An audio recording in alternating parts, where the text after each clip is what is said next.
The Mercedes S-Class is the best-selling sedan worldwide. Now Mercedes presents the brand new model, and we're going to find out today what that car delivers. If there are any new inventions inside of the car, how about the drive, how about the luxurious feeling, how about the noise, driver assistance, safety systems, and everything else you may want to know about the brand new S-Class.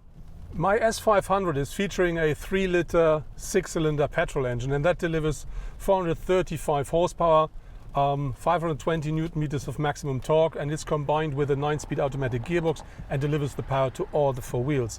And with that on board, the car has more than enough power to have real fun while driving. On the other hand, you can really easy cruise, and it's so quiet inside of the car now that the sound level is quite like in a very, very high-class electric vehicle. The new S-Class is now 1.95 m in width, and with that 55 mm wider than its predecessor. And when you look at the front, the most prominent thing is for sure the big grille. And on top of this, you do find the air intakes down here and at the side, and a quite sharp and crisp front bumper, and that gives the car extra width. On top of that, the car of course features completely new headlamps, always in LED technology, but if you want, you can order the so-called digital light system. That not only includes 3 very bright LED systems per lamp, it also includes a lot more functions. The light of each headlamp consists of 1.3 million pixels and so enables extremely precise light distribution. And the so-called topographic light takes hilly roads into account. When driving over a hilltop, the headlights do not shine into the sky. They will be swiped down onto the road. On top, assistant functions such as the marking of pedestrians on the edge of the road or the projection of warning and information symbols onto the road are possible. If you're looking for buttons and knobs inside of the S-Class, you will not be very lucky, because everything here works with sensors. So of course you do find the new steering wheel, which you may already know from the new E-Class, everything with sensors. You do have this big touchscreen in the center console, sensors. You do find the rearview mirror adjustment system, all sensors, and even the control unit for the air outtakes here in the dashboard is a sensor. The S-Class is featuring the most important driver assistance, safety systems and more as standard.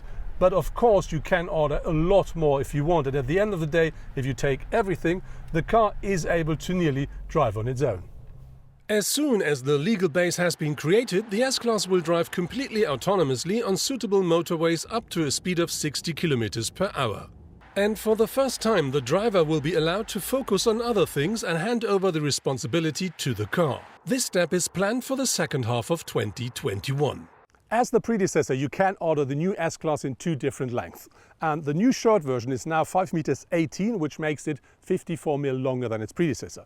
The longer version is the one you see here. That's now 5.29 m, and that makes it 34 mm longer than the predecessor version.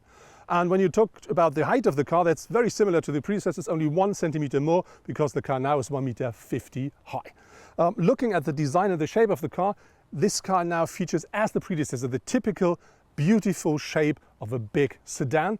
But when you look at the side, what you do find is a lot less lines, because that now features these floating surfaces, because that's the new and modern style of the Mercedes-Benz design. The new big head-up display of the S-Class not only features augmented reality, which means you get arrows for directions and all this stuff inside of your point of view, it also is simply big, because the projection is about 10 meters in front of the car, and the size of it is similar to a 77-inch screen. Of course, you do find LED taillights at the rear of the S-Class. They're featuring a very nice signature here, and the interior of them, this is a bit 3-dimensional, so very interesting to look into them. They are connected with this chrome element here, and that gives the car a bit of extra chic from the rear. To give the car sportiness, you do find something that looks like a diffuser and these exhaust pipes, but unfortunately they are fake. But looking at the rear of the car, what I really do like is the car gets a bit slimmer here at the rear, and that gives the car, yes, this typical S-Class, very high-class look. The new S-Class always features a full digital cockpit, but that one here delivers a lot more than most of the others, because that really provides you with a real 3D feeling. And they deliver that by just tracking your eyes with integrated cameras. The center touchscreen of the infotainment of the S-Class is now 11.9 inch big as standard, or 12.8 if you pay extra. And that really is the center control unit of the whole car. But on top of this, the S-Class of course features the newest version of MBUX, and with that loads of improved functions and some new as well. Of course, the new S-Class is featuring an electric tailgate, but I think more important is the car now offers 550 litres of maximum boot capacity, and that's 20 more than with the predecessor. And if you are ordering the new plug-in hybrid, you will be lucky because you will not longer find any steps inside of the boot because the battery is now in the underfloor of the new S-Class. The materials and the craftsmanship here at the interior of the S-Class are really marvelous. And on top of this, the car features an interior design which is very interesting because the dashboard is split in half, and that gives the car extra width and makes it even more airy than it is. And on top of this, you do find a new optional ambient light system, which not only offers you 250 LEDs, it also offers you a sync with the driver assistance safety systems, which can provide you with extra warnings here at the side of the car. Another new feature is the intelligent park pilot, which enables the S-Class to park in and out in suitable equipped multi-story car parks, fully automated and driverless. My test car is featuring the new optional rear axle steering, and this is something you really feel in every driving situation. So for instance, if you drive into a parking garage or if you drive inside of the city center, the turning circle of the car is then up to 2 meters less than without the rear axle steering. If you drive like I do now on countryside roads with tight bends, the car behaves like a compact car. And if you drive on the motorway and you want to change lanes, the car is a lot more stable than without the rear axle steering. When the new S-Class hits the market, there will be 6-cylinder petrol and diesel engines available. With a petrol, you can choose between 367 or 435 horsepower. For the diesels, you will have 286 or 330 horsepower. A bit later, there will be an 8-cylinder petrol engine available as well. That then delivers 503 horsepower. And if you want to drive a bit electric, 2021, there will be a plug-in hybrid available that then should drive up to 100 kilometers purely electric. Of course, all of the S-Class models will have an automatic gearbox as standard, and some of them will be available either as an optional or as a standard feature with a 4MATIC all-wheel drive as well. The amount of space the S-Class offers here at the front seats is more than sufficient, even for a tall person like me with nearly 2 meters. On top of this, the seats are so comfortable and they do offer loads and loads of support as well. How much space there is behind me, we're going to find out while having a short stop. This here is definitely the place to be if you sit on the rear seat in a Mercedes S-Class long version. So you can see the passenger seat is from the very front, and that gives me more than enough space.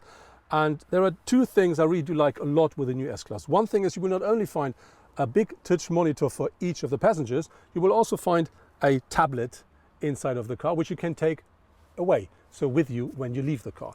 And the other very interesting thing is you can have with the rear seats a sleeping position.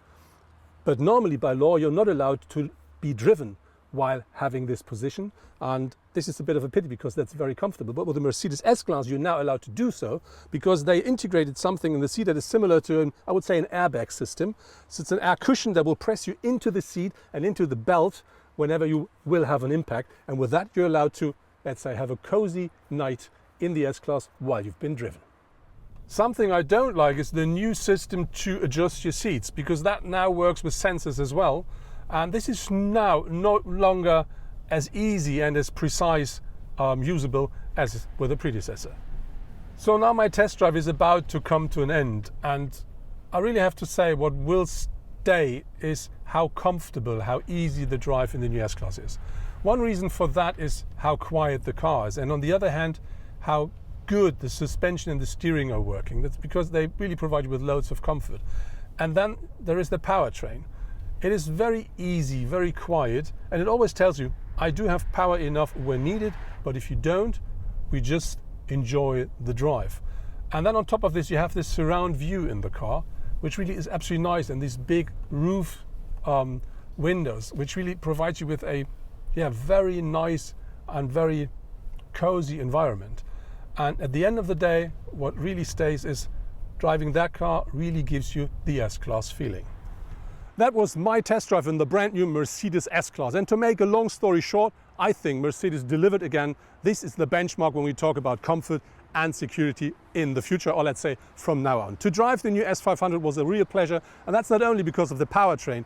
The new rear axle steering really makes that car, it feels like a compact one, an absolute pleasure to drive. On top you get completely new or advanced driver assistance and safety systems, which makes partly autonomous driving so easy and so comfortable. And they said they were going to deliver more next year, so then you will find level 3 up to 60 kilometers per hour. But there is one downside for sure, that's the price. In Germany you pay for this base version, which is the S350D, from 93,500 euros onwards. That's the short version. The long one will cost you from 96,000 euros. And ours here, the S500 long, starts at 117,000 euros here in Germany.